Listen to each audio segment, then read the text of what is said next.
Hello, everyone. Welcome to ThePrint. My name is Gitanjali Das, and today we are interviewing Niall Harbison. He is known, pretty famous as Thailand's savior of street dogs, but the world knows him because he has moved a lot of people with his stories of the story of his rescue missions. And in the last 2 days, he was in India, and he has come at a time when the stray dog debate is raging because there was a Supreme Court order which has now been modified. The earlier order said that all the stray dogs of Delhi NCR will be rounded up and put in shelters, but that had sparked a lot of outrage across the country.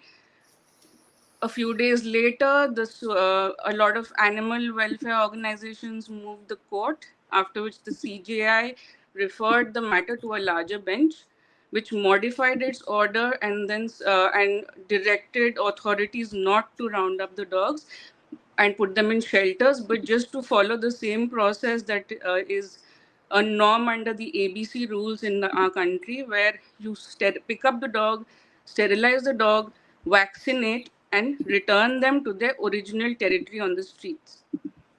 The other big development that happened was a few days ago when, in an ABC center in Rohini in Delhi, there was a midnight protest where animal rescuers were demanding to be let in because they heard of cruelty against stray dogs inside the center. And in this time, that is when Neil was in Delhi. He spent 2 days in Delhi.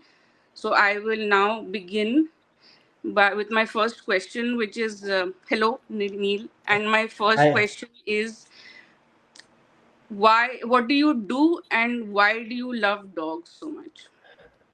well, I try and help street dogs around Asia, mostly in Oh, Thailand, yeah. and we have partners in Sri Lanka also and Bali. But my mission is to help street dogs and to find solutions so as they can live happily alongside humans, and that's why I found myself in Delhi last week to visit and see what all the I started to hear a lot of noise and social media posts about the street dogs and the Supreme Mhm. Court decision. So I just decided to jump on a flight and go and see it for myself on the ground.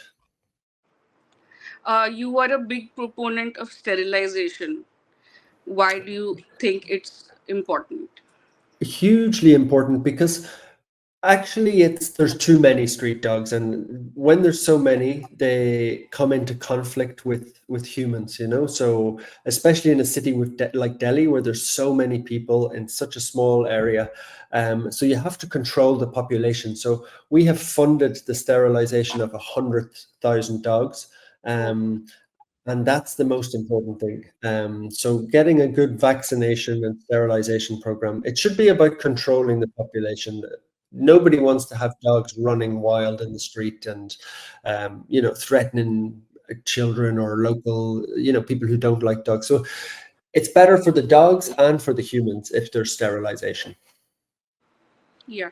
And over the 2 days that you were in the city, what tell us what you saw. What did you do here? Who did you meet? And what did you see on the streets?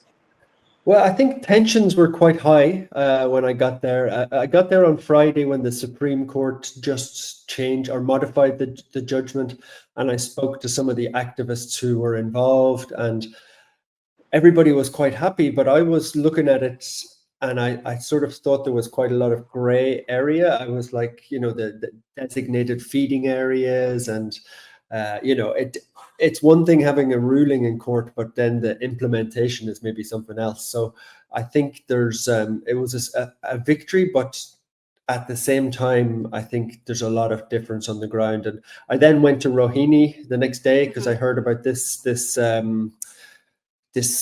like sterilizing dog place, and it Yeah. was it was very, very shocking what I saw there. And I also met lots of shelters and feeders, and just to get a sense of what was happening on the ground. What did you see at the ABC Center? Were you allowed in, or you were outside? Who all I were was there? out. I was outside, and to be honest, I wanted to be a little bit careful because I thought the protesters were very brave.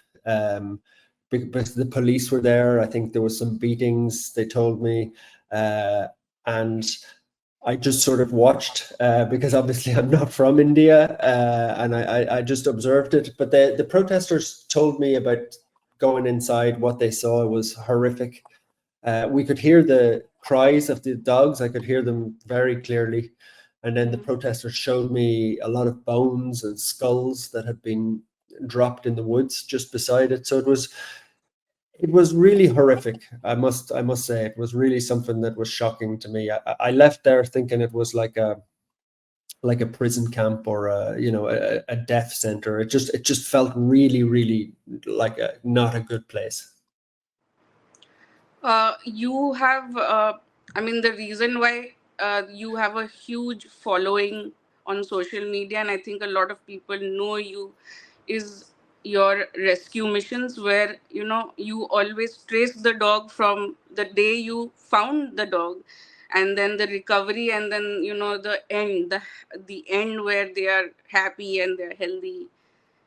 But then I saw on your socials you've put up videos of your an experience you had in Delhi, where there's this dog who was, it looked like there was a man following him with a rod, and Yeah. then you approach him, and the dog just tries to come near you and collapses on its head and falls. Yeah, And then well, I it see was. you. Yeah. Sorry, it was. We were driving back from Rohini, and it Mhm. was. I guess that's maybe West Delhi or North Delhi. I'm not sure. North, yeah. This direction, and I was just looking out the window, observing, and I saw a man hit the dog twice, and said to the guy I was with, I was like, "Oh, stop!" But I was quite scared, to be honest, because it was a big group of men.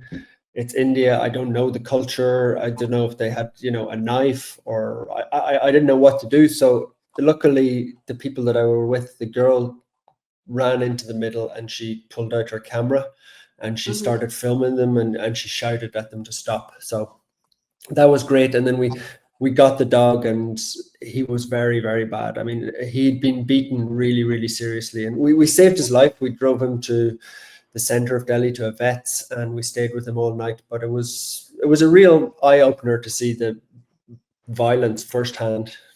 There is an issue of bites and rabies. That is true. That some people have a genuine fear of dogs. So, in such a situation, in India, of course, the population of dogs is quite massive, and there are sterilization efforts underway even by NGOs who do it on their own.